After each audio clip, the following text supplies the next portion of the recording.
Morning, all you test takers. I am once again in the lab. It's early morning. I'm about to head off and start my day at work, and I figured I would just share a little strategic strategy that I've found. This morning, I'm in the Florida Building Code accessibility, and I started to notice that I really understand the flow of that book.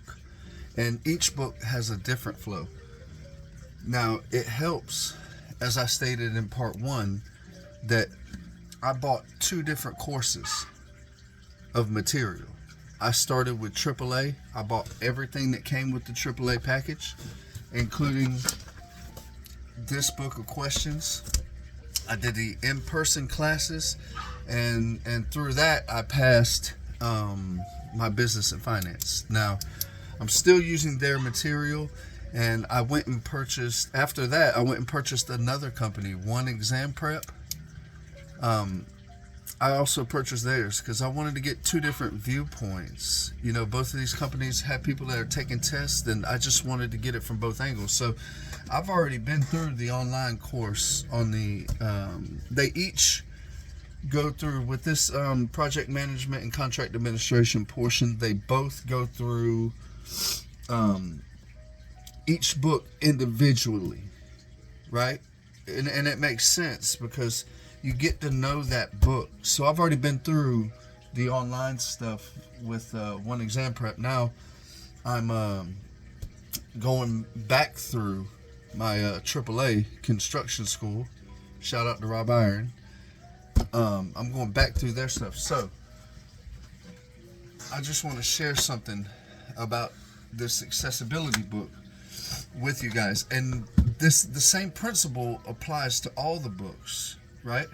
You're going to get to know what I say, how it flows, right? So number one, in this accessibility book, there is no index. Some of the books are like that. They just don't have an index. This one does not have an index, but it has a detailed table of contents, which I've got tabbed. So anytime I'm coming in here, and like I say, I'm on question 15 right now. Ramp runs have a running slope no steeper than.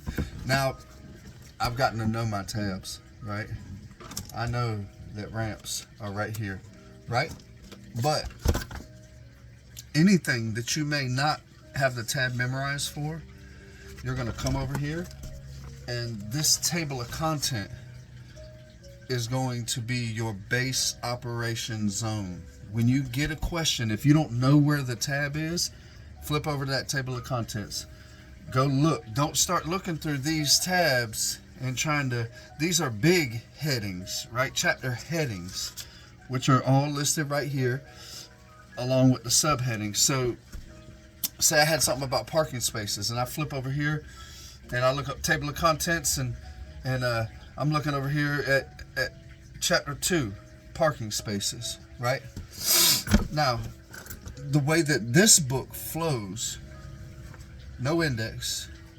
We're going to use our top tabs where necessary.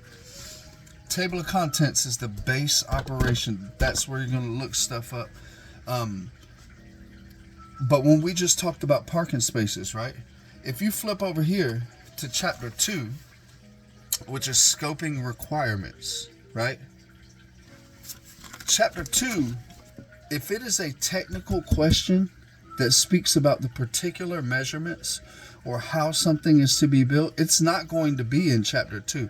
Chapter 2 will let you know where in this other whole portion of the book that this is. Chapter 2 is going to have a lot of answers. Chapter 2 in this book, right?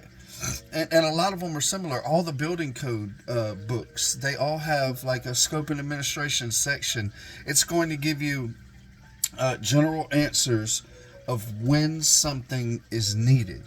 When it's needed, where it's needed, how it's needed. But it's not going, this chapter 2 is going to be chock full of answers, right? But it's not going to give you technical answers. So if I had a question that said, how wide should a handicap parking spot be in a such and such building, right? Now, because I've spent my time in these books, right? I'm gonna skip right over chapter 2. Chapter 2 is not going to give me the measurements, right? So I'm gonna come over here and I'm gonna look through, and it's gonna be in general site and building elements, parking spaces. So parking spaces is gonna be in there twice, but chapter 2 is not going to be where I'm going to find a technical answer of measurements or widths or dimensions or anything like that, right? But there's also another element to these books that you have to keep in mind. You have to keep in mind, do not sleep on the definitions section. If you have a question, right, the definitions are going to be in chapter 1 of this book. It's different for every book, and then some of the books have the definitions in each chapter. Do not overlook the definitions, right? If you come up and you have a question that says, accessible means of egress is a blank and a blank way of egress travel from any point, yada, yada, yada, right? The way that you know to go to definitions is if it is describing what something is.